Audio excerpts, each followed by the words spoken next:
Jaya Radha Madhava Kunja Vihari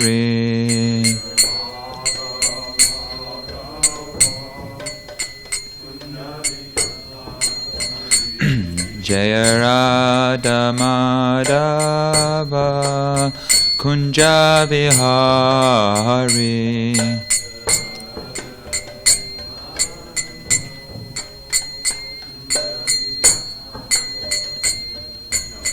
Gopi Jana Vallabha Girivardhari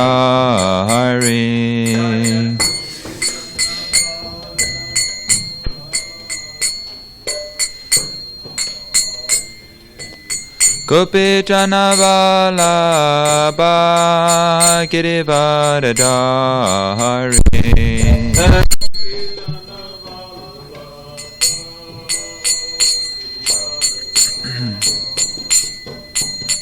Yashoda Nandana Vraja Jana Ranjana Yashoda Nandana Vraja Jana Ranjana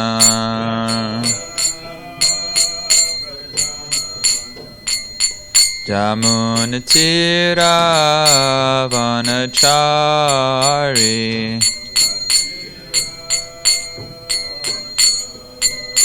Yamunatira Vanachari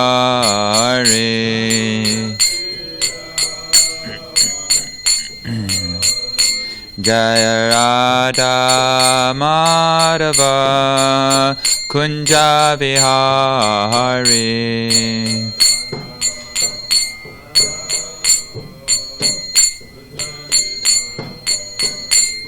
Gopi Jana Vallabha Girivardhari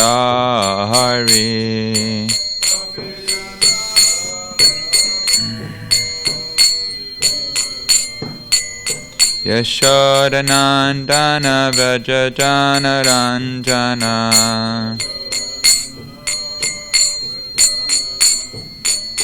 Jamunatira Vanachari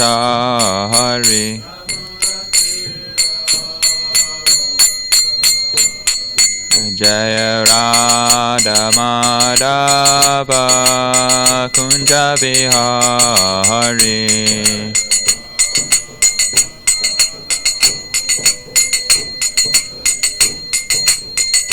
Jaya Radha Madhava Kunja Vihari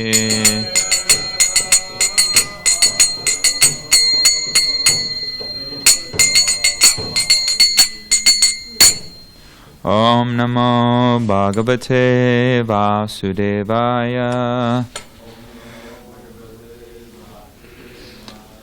Om Namo Bhagavate Vasudevaya Om Namo Bhagavate Vasudevaya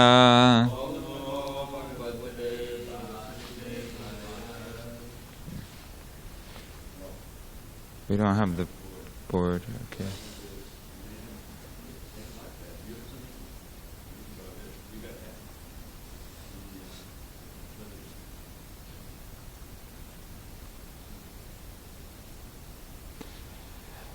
Okay. Do I do word for word or I just do the whole line or how does that work? Okay. Majatu Teja Prabhavin.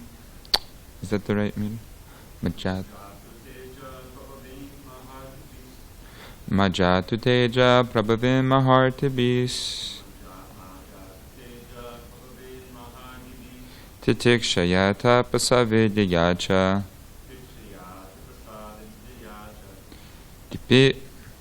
Didipyamane Jitadevatanam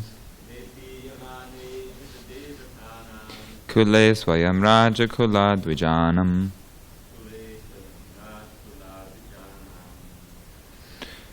Majatu Teja Prabhavin Mahardibis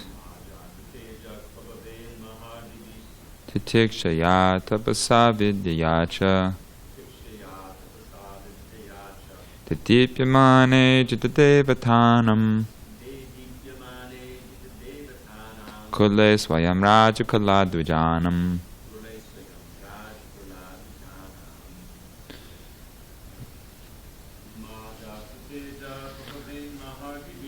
Najatu teja prapapim mahardabis Titikshaya tapasa vidyacha Tadipyamane jitadevatanam Kule swayam raja kaladvijanam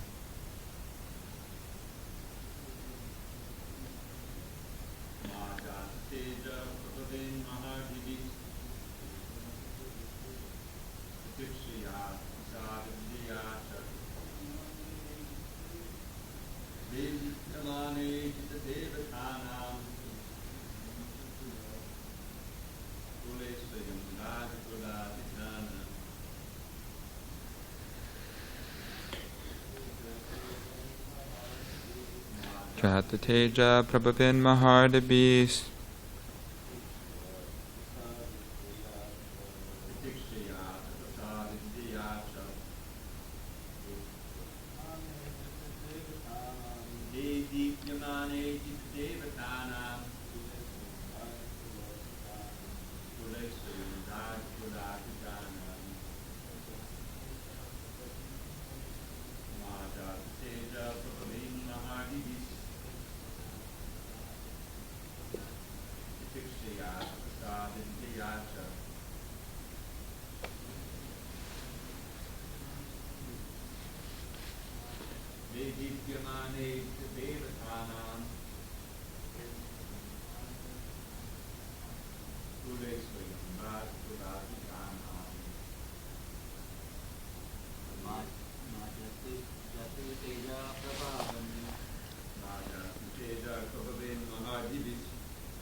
Ma, never do it. Jatu, at any time. Tejaha, supreme power. Prabhavit, exhibit. Maha, great.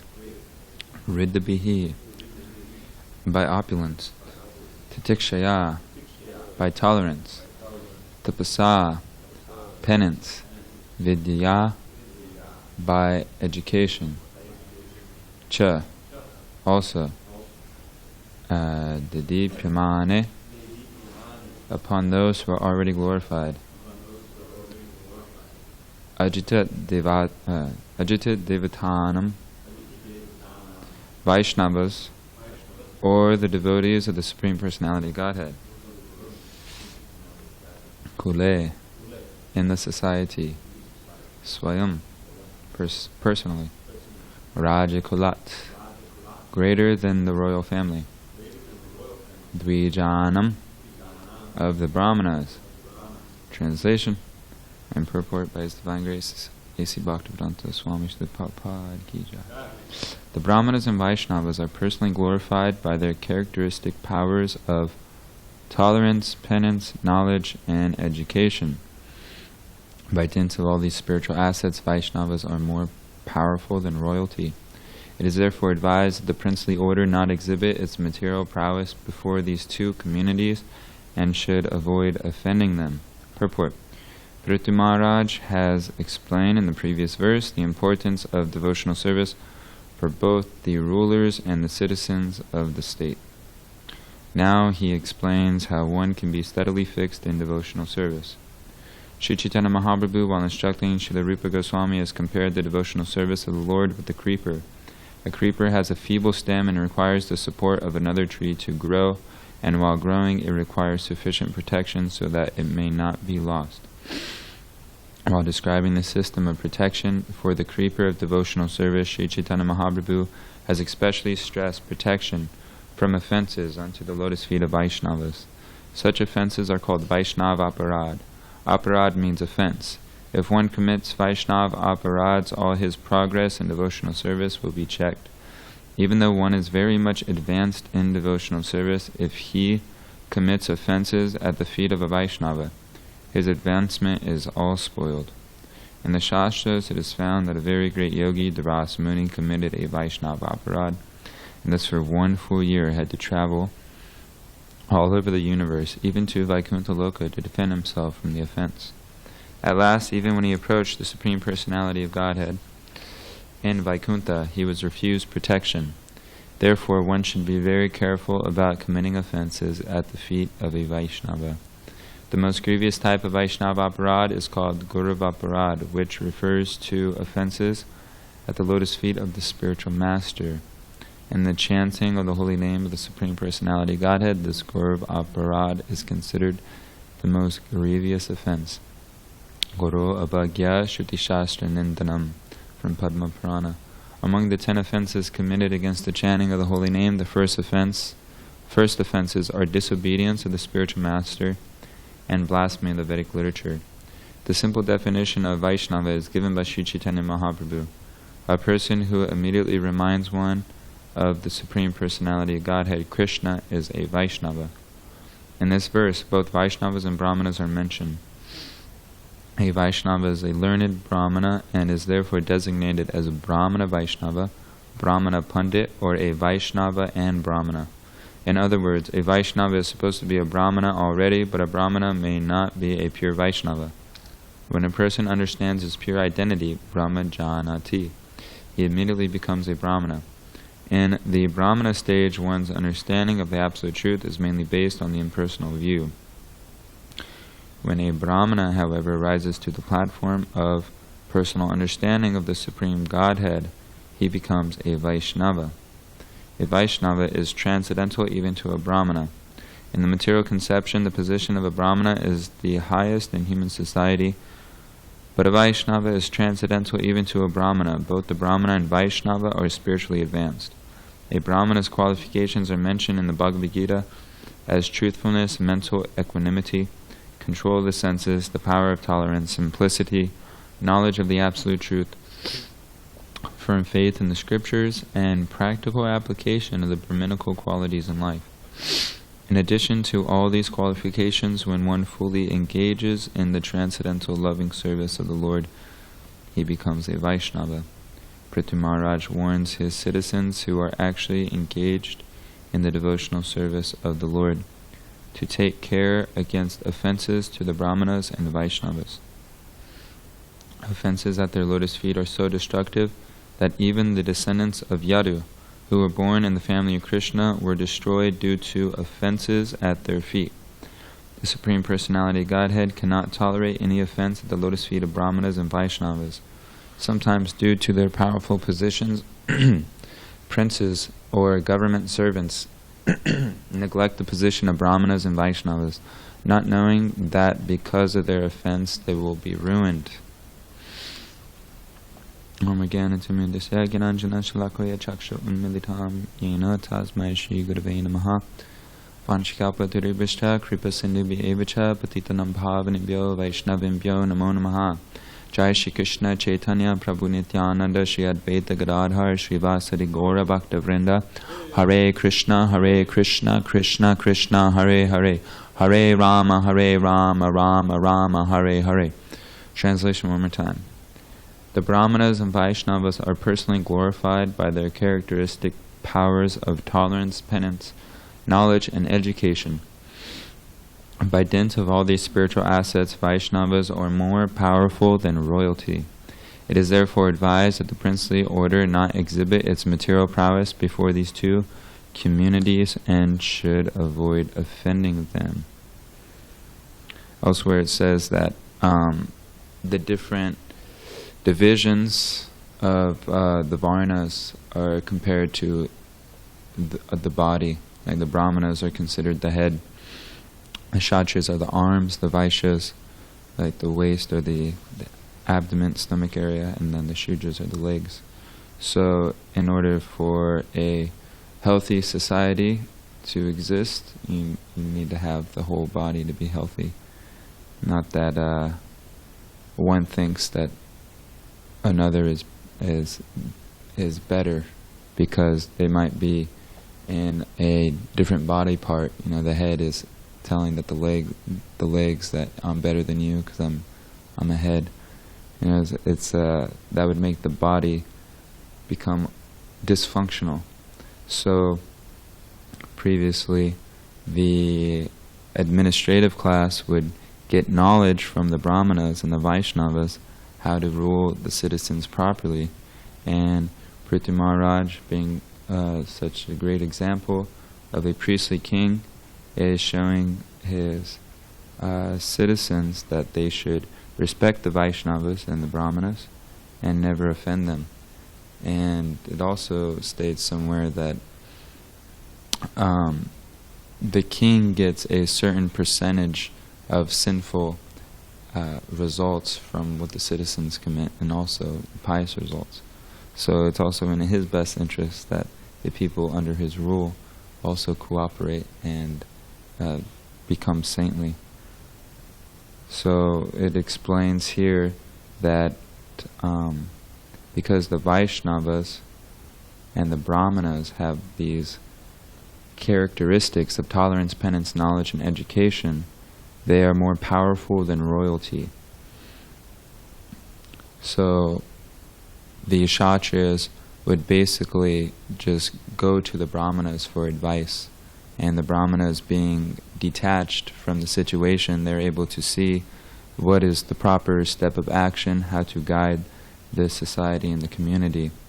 And committing offenses to the Brahmanas and the Vaishnavas, states here, is the most detrimental thing basically you can do in your life.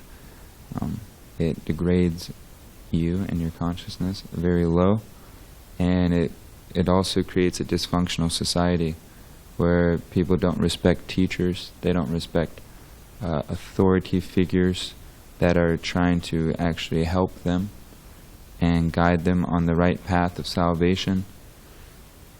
But now it's completely turned around. The Shudras are in power, and they're in the position of administration, and the body is turned upside down. It's like doing a headstand, and the head is they're trying to walk with the head and talk with the legs. It doesn't work like that. So this is the ideal standard, and because of the age of Kali, the Shudras are now in power, and Prabhupada oftentimes says that, you know, hogs and dogs are voting for other hogs and dogs to basically guide them. You know, the blind lead the blind into the ditch. And it states here that even such a powerful yogi, Durvas Muni, it was so powerful that he was able to travel anywhere throughout the whole universe very quickly. He can, even through his own mechanical yogic power, can even pierce this universe and go to Vaikuntha Loka. But because he offended a pure Vaishnava, he was unable to be protected. He had to fly around the whole universe to seek protection. So, a couple things I was thinking when I was reading this verse. I didn't really have so much time to prepare because we've been so busy lately distributing books, but I feel like this is Krishna's mercy to giving me the opportunity to speak for my own purification, so I appreciate Balaram for asking me. Thank you very much. I noticed that for myself, you know, for everyone, Krishna is giving unlimited mercy. We actually just have to be receptive to receive it. You know, the mercy is there. It's like, just go and grab it. You have to just be willing to be humble enough to accept it, and then you get all the mercy in the world. And the only thing that's keeping us from becoming completely pure is our own insincerity, or our own lack of humility, or enviousness of others in Krishna. So I've noticed for myself, because of the mercy of the Vaishnavas, I've been given a shelter. And so for the little service that I do for the Vaishnavas, Krishna has given me tremendous mercy. So whenever something happens where my mind wants to maybe contemplate on the options of sense gratification in the material world, I actually get a really bad headache. It happens almost every time. And yeah, it's like Krishna's like punching me in the head, like, no, that you don't want that. And so he's like forcing me to understand that, no, that's not happiness over there. And I've even noticed that when I even come very close to criticizing another devotee, or maybe saying something that's not necessary, it might not even be so bad, but it's not necessary, it doesn't put the person in such a good light, I also get a headache. I get a really bad headache, and I get mental for days. For days I'm thinking about that situation, and it's hard to concentrate on my chanting and my reading and everything else. So Krishna's like forcing me and showing me that that's not, yeah, it's not. And I actually told this to a devotee, and he explained that he experiences something similar. I'm not going to mention a name because it's kind of embarrassing. But what happened to him was when he was younger, this was before he joined the movement. In the 70s, he got in a car accident. A really bad car accident, but luckily no one really got so hurt, but he got the most hurt. And what happened was he went flat on his back on the concrete, and he thought that he was dead. And then after a few seconds he realized, okay, I'm actually not dead, but my abdomen really hurts really bad. So he went to go get x-rays, and they said everything's fine except that the tube that's connected to your genital up to your like your bladder got like twisted, and so for a long time it hurt to pee. And for like the first few days, I think even a little blood came out. So he was telling me that, so Krishna actually forced me. He said, I can't have sex because it actually hurts really bad. So I told him about that headache situation, and then he told me that. And he said, yeah, Krishna makes the perfect arrangements if we're trying to surrender. And also, you could see in our practice, sorry to share that, but it's a true story. Krishna shows in our practical life, maybe you guys observed, if you say something not nice about another, the taste goes away for chanting and hearing until you actually go to that person and say, I'm sorry I said this and I didn't really mean it, I'm sorry, I should be more in control of my speech. But the Vaishnavas are very merciful. They usually always forgive. Just like Raghunath Bhatt Goswami, I think it was in Chaitanya Charitamrita, Srila Prabhupada says in a purport, probably not in CC, he says that he would never be in a place where someone was criticizing or talking even things that weren't good.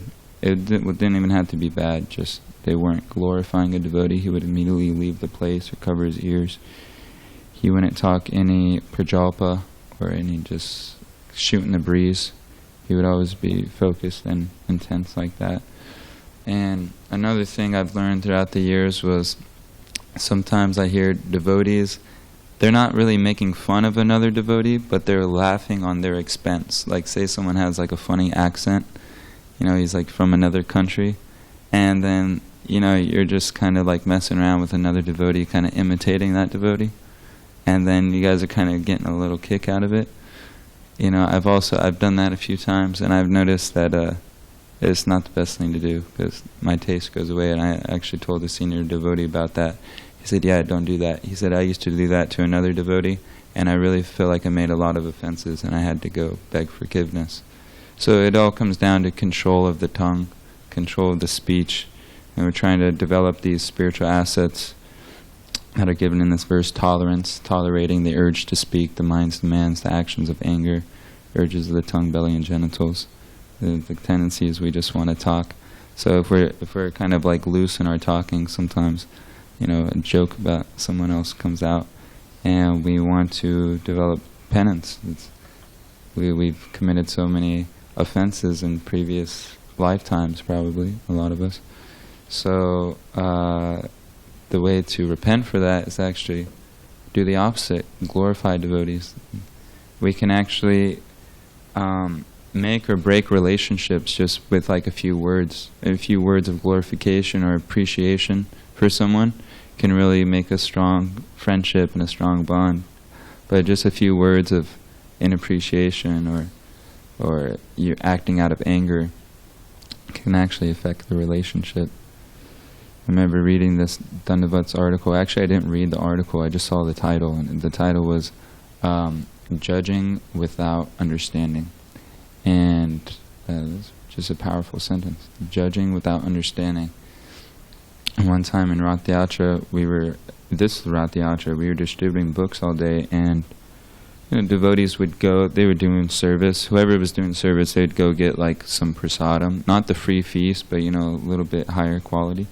So someone suggested I go get a plate for myself, and I did after like an hour and a half, and the person that was running the booth was really angry at me, and she was saying, what are you even doing any service? Like you're just like walking around and you just want to eat all this prasadam. She wasn't aware that I was at the book booth and I was arranging a bunch of things all day and just wanted to get some lunch. I had a small breakfast, and so that's, I'm sure, and also I shouldn't judge without understanding her. She was probably fried out working all day too, so it's just an example of how miscommunication can actually affect relationships. And that was my first impression of her, because and first impressions are everlasting. They kind of create a samskar in the mind. So this miscommunication, it's better to actually reveal your mind to someone. And Parameshwar often quotes Savas Prabhu, who's known to be a really expert manager, says that something along the lines that before you're at that point where you're just going to like blow up on someone because there's some tension, says wait like 24 hours or 48 hours before you respond, because your emotions might change. You might not act out of just the temporary emotion, and also you might have some realization that maybe this person's right, or maybe I was wrong. So don't laugh out of other people's expense is a very important one. And actually I was reading the other day, because I met someone in the mall while I was distributing literature, and they were saying how their mother had just passed away, and they said that she passed away from medical malfunction. She went to the hospital for something that wasn't very serious, and because the doctors actually messed up, they like punctured some stuff in her body and she left her body from that. And I was kind of shocked. I've heard of that happening before, so I looked it up. It's actually the third largest cause of death in the USA is hospital accidents. And they said that the main cause of hospital accidents is a lack of communication between the doctor and the patient. Like the patient doesn't tell them something, or lack of communication. So that's the importance of communicating and speaking your mind, and just being straightforward and telling it how it is can actually save your life and your spiritual life. Committing Vaishnava aparad. My spiritual, His Holiness Radhanath Swami, he says in a class that committing Vaishnava aparad is worse than breaking a regular principle. I mean, that's kind of a really far out statement. It's kind of revolutionary. But I was kind of thinking about that. It's like you could be sinful, you could be completely sinful and fallen, but if you're not offensive to Vaishnavas, you're more or less innocent, but you just have really bad habits, then you're actually still an object of mercy for Lord Nityananda.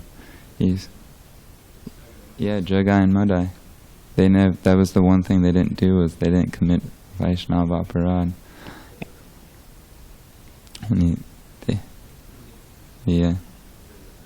But then they repented and they asked forgiveness. But in the same class, he explains that one Prabhupada disciple was a nice devotee, did a lot for the movement, but he eventually fell away, and I don't know what he was doing, but Maharaj says he fell down to the most degraded type of association and sinful activity. So we could just imagine what that is. Maybe we don't want to imagine that, but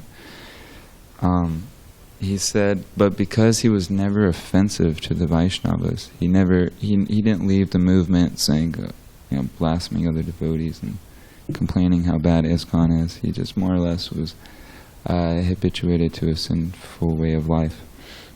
But some devotees would see him periodically, and one time a devotee asked him, what will it take you to become serious again in Krishna consciousness?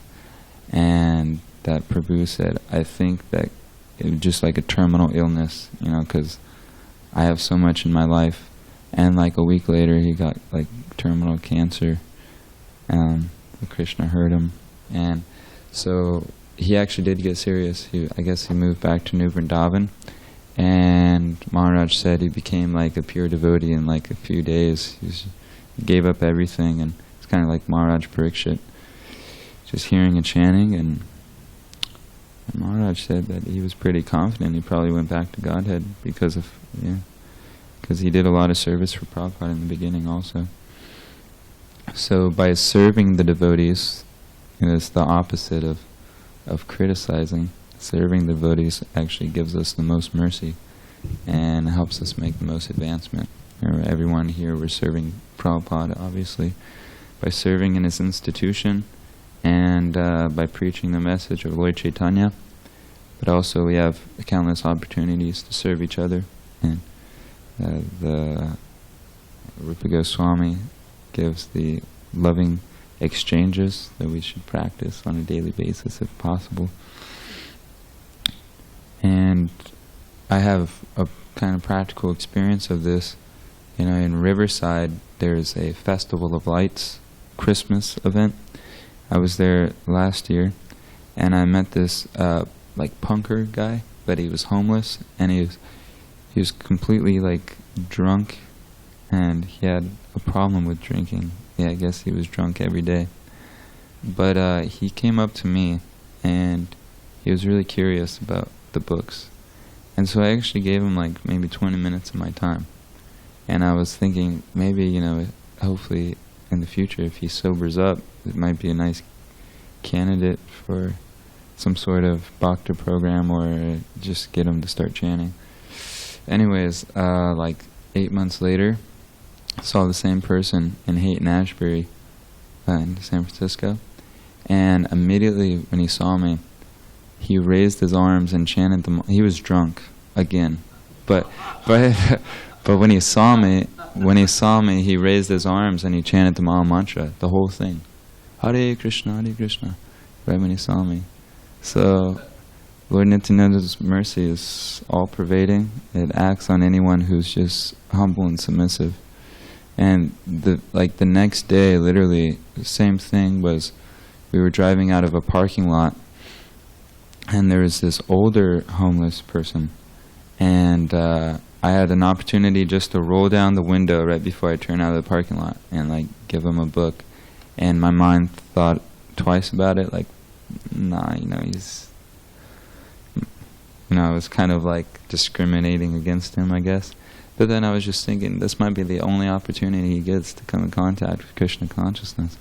So I rolled down the window and I called him over and I gave him, I think, Easier Journey to Other Planets. And immediately he became all submissive. He even did pranams. He's from America. He did pranams. And he said, do you think I'll be able to understand this book? Don't you think I should learn from a spiritual master? That's what he said. And I turned the book around, I pointed at Prabhupada, I said, this is your spiritual master, you just have to read the book and apply what's in it. We didn't have really so much time to talk, but I drove away. Countless experiences like that happen all the time. It's like a mystical experience when you go out like that. And another thing I was thinking when I was reading this was not only Vaishnava Aparad, but there's Jiva Aparad also. Understanding that everyone is actually a devotee of Krishna, that we're all coming from the spiritual world. So, according to one's status, we can behave with him accordingly. It says that for the people that are fallen, or the unfortunate, we should try to make them fortunate. People that are more or less on the same platform as us and practicing as long as us, more or less, we should become friends with them and do loving exchanges with them. But for those who are senior, we should respect and serve and hear from and humbly inquire from them. But yeah, for those that are unfortunate, they're also devotees. They're just confused, they're dreaming. So we have the knowledge to try to help them, bring them back to their eternal home. And if we don't develop these good qualities and behavior of associating with Vaishnavas, if we have a fault-finding mentality or a criticizing mentality, then obviously we're not fit for the spiritual world, because we're going to be surrounded by thousands of devotees. So that's Krishna's test, and he's watching us through the super soul of everyone else, how we're behaving.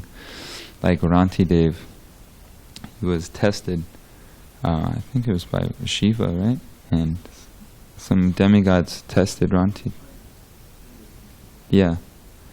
So actually, we don't know who we're dealing with. Actually, like yesterday, we were at the table and some lady came up, and she was a really nice lady, older lady, and she asked us our names, and I think she just made up a name on the spot. She said, "Oh, my name is Ananda Ram." That's what she called herself, Ananda Ram.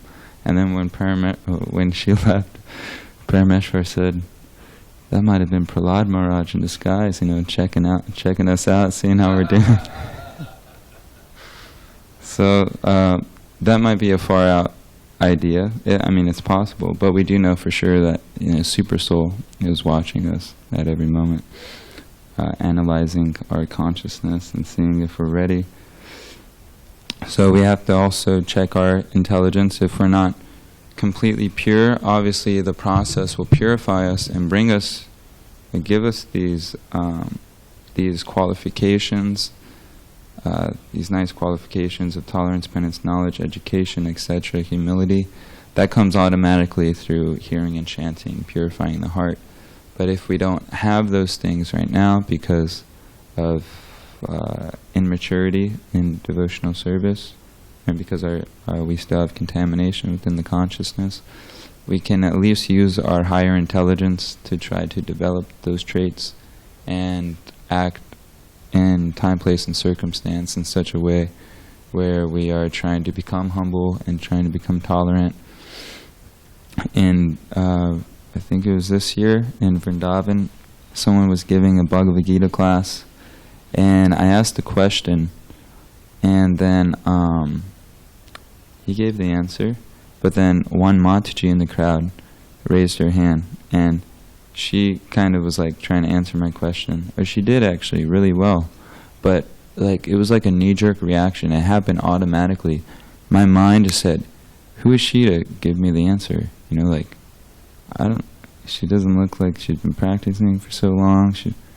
I know better than her. I'm a better devotee than her. That was like an automatic thing that happened in my mind, and I was just like, thought about it for a second. Oh my God, disgusting junk in my mind. Actually, what she had to say was really good and well spoken. I could have learned a lot more if I took the humble, submissive attitude right at the get-go, but yeah, it's just an automatic habit in my mind is to think like that. I'm better than you. All these offenses, actually, the root cause of it is envious of Krishna. We're trying to be God. That's why we came to this material world.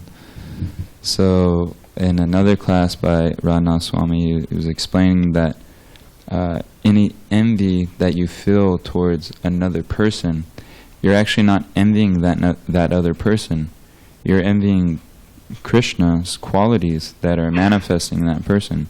And if one devotee is getting more mercy than us or more reciprocation, the tendency is to think like, why is he doing so big on Sankirtan and I'm not? Or why is he getting so much attention from our guru and I'm not? Or so many things like that.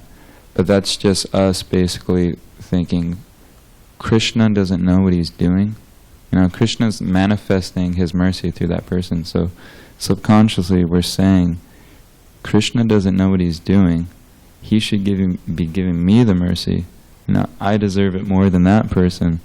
And God doesn't understand.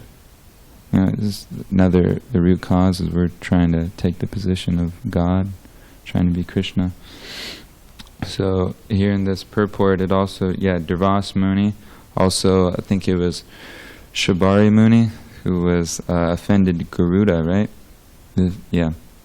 Offended Garuda, and he was performing severe austerities underwater for thousands of years. Shabari Muni.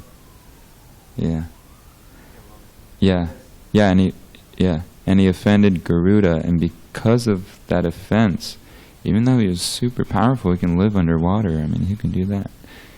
He just saw two fish having intimate connections, and he became lusty, and he left his penance and austerity.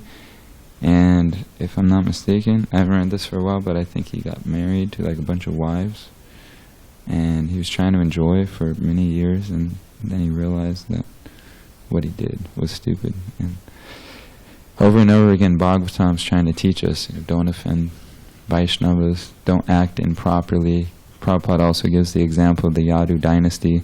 They offended the Brahmanas, and because of that, maybe everyone knows the story, because of that, there was a fratricidal war, and they all were killed. Obviously, there's Krishna's bigger plan behind that, but part of the plan was to show us that we shouldn't offend Brahmanas and devotees, but rather we should tolerate. This is what Vishnu teaches us when Bhrigu Muni is trying to see who's the Supreme Personality. He goes to offend Brahma on purpose, right? It was Brahma and then Shiva, and they both became angry, so he realized they must not be supreme. They don't have tolerance. But he went and he kicked Vishnu in the chest, and Vishnu, rather than getting upset, he was actually begging Bhrigu Muni for forgiveness, saying, my chest is so hard, it must have hurt your foot. Are you okay? So it's a nice example of what we should be doing throughout the Bhagavatam is teaching us. Oh yeah. I don't have much else to say. I'm sorry, I was a little bit unprepared. But if somebody has any questions or any comments or further enlightenment you'd like to share with us, I'd be very grateful.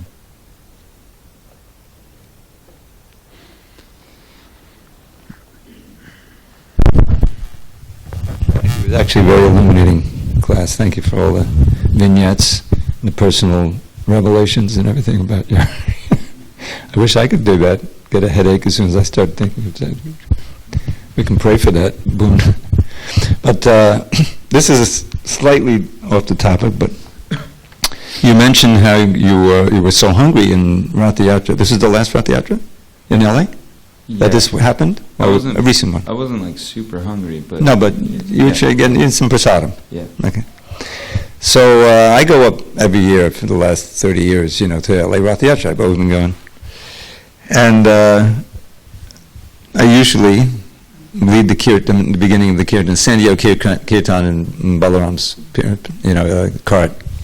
And I've been doing that for so long, but this time, I'm getting a little older, So I kind of was really hungry and tired in the middle of the procession. It's a long procession, you know. I was in Venice, the Venice Beach part, you know. And I said, I gotta get some prasadam. You know, so I walked ahead. And then actually, for the first time ever, I saw what was going on that stage before the carts get there. And it was Surah with the band, you know, with the ecstatic Kirtan, so I got into that for a while. And then I was really hungry. So I got some watermelon, and then I thought I'd get something more substantial, and I looked around, and everything, you know, was a little bit too rich for me, a little bit, you know, all of the higher class prasadam you mentioned, you know. So finally I went to the free booth, you know, and I got a big plate of the noodle salad they make, kind of, you know, pasta salad, you know. Apparently they've been making it forever. I'd never had it before. I said, okay, this is simple, and I can have as much as I want, you know. So I had this big plate, and I swear, I mean, of course I was starving. That was like the best prasadam I've ever had. I mean, it was just, it was so nicely put together. I don't know who made it. I think Mahanta made it, but we've seen it. But I was just, I went back for seconds, you know, it was like completely satisfying. So I'm not sure what, you know, why, the reason I brought that up is because of what you said, and you know, it's also our appreciation for devotees can change radically, you know, with our own consciousness. And you said so many instances where surprising things happened and like that. But the same is true for prasadam. It's like, you know, prasadam, which is so important, contact with Krishna, mercy of Krishna. And you can, I mean, there's like a few, in my whole 47 years, there's a few instances where I can remember, you know, memorable prasadam. And it was always in the context of, you know, getting the mercy of devotees, giving me prasadam and this and that, and it's just a memorable part. So that, we don't, what I'm getting at is that we don't know all the dimensions that are going on in our effort to be devotees, and how Krishna's intervening, and how he, you know, bringing us along in so many ways. So this is just one incident that happened. I was reminded because of you said that. So we shouldn't criticize prasadam either. It's, you know, the rich prasadam, the simple prasadam. When it's really prasadam, it has a tremendous effect. And tomorrow's verse is going to be amazing. Unfortunately, I'm supposed to give class tomorrow. But it's how Krishna worships his devotees. How, you know, that Prithu is advising the citizens how Krishna is worshipping the Brahmanas and Vaishnavas, so, you know, like that. So I was just looking up one verse that's very important. How Krishna walking behind the devotees, trying to get the dust from the feet of the devotees, from his own devotees. There's a verse like that in the 11th canto, so we'll explore that tomorrow. Hare Krishna. Does everyone know Krishna Prabhu from LA? Yeah. He's like such a great saint. It's like very simple in the background, but it's like holding the temple together with all the service he's doing. And I asked him one, because he's been there for like 40 years now. I remember when he Yeah. I asked him, Prabhu, what keeps you going for so many years? I mean, you're just like very humble and submissive, and you just remain strong and stayed in one spot. And I said, you just keep going year after year. So have you had any experiences, like some far out things, deep intimate relationship with Krishna, or what is it? And he said, well, no, nothing like that. But he said, one time 40 years ago, I ate a cookie. And when I ate that cookie, prasadam, I had this most profound experience, the spiritual world and Krishna and all these things. But he said, from that one cookie, I've just been here for 40 years. I remember he did leave, not the movement, but he went to another temple for a while. Mm. And then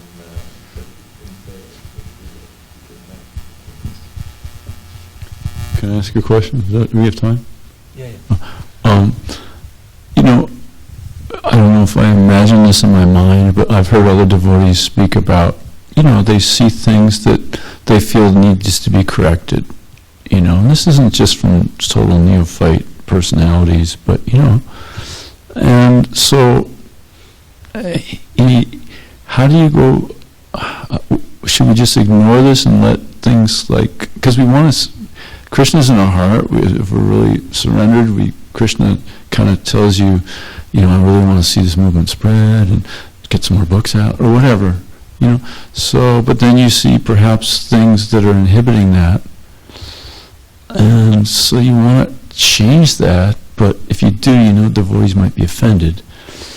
Even saying that there is a problem, they'd be offended even. So, you know, where's the balance there between seeing, pretty radical stuff. I mean, I don't mean ISKCON is bad, and there's serious things wrong with ISKCON. I mean, just, you know, could be a variety of things. Where obviously, I probably should bring this up or stress this point to this devotee, and he's going to be upset. Or even you're your van leader, and you don't want to see this devotee grow really weird, and then bloop 3 years later because he's got some habit that's just not appropriate.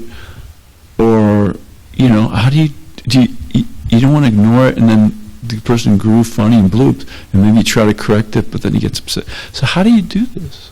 You know, really, I'm completely at a loss lately about this, because it is true. Isn't this the reversal of what we had the other day, where you said that you don't know all the ramifications, and you know sometimes. I mean, it sounds like the opposite. But I'm just saying, but if you do that too far, Yeah. then maybe you'll even fall down because you're not doing your job, or you let so many calamities come into your life that you flip out. So, Well, I there's a balance. kind of the standard answer, if you allow me, is this is the reason why the hierarchy of authority is so important. You know, you have to bring it up to someone who's that devotee's peer, or maybe authority, and consult. You know, this is troubling me.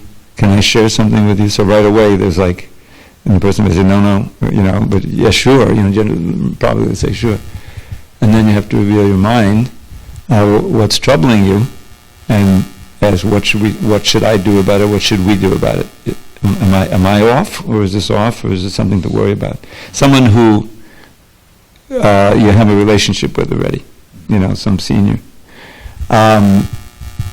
Sometimes it's a real dilemma because you may not have that person available, you know, that person you can share it with, and it's a judgment call. Is this thing like? Is it going to affect the whole yatra? Is it damaging? Because these things sometimes become damaging for many devotees. You know, the temple atmosphere is something that has to be sustained every day.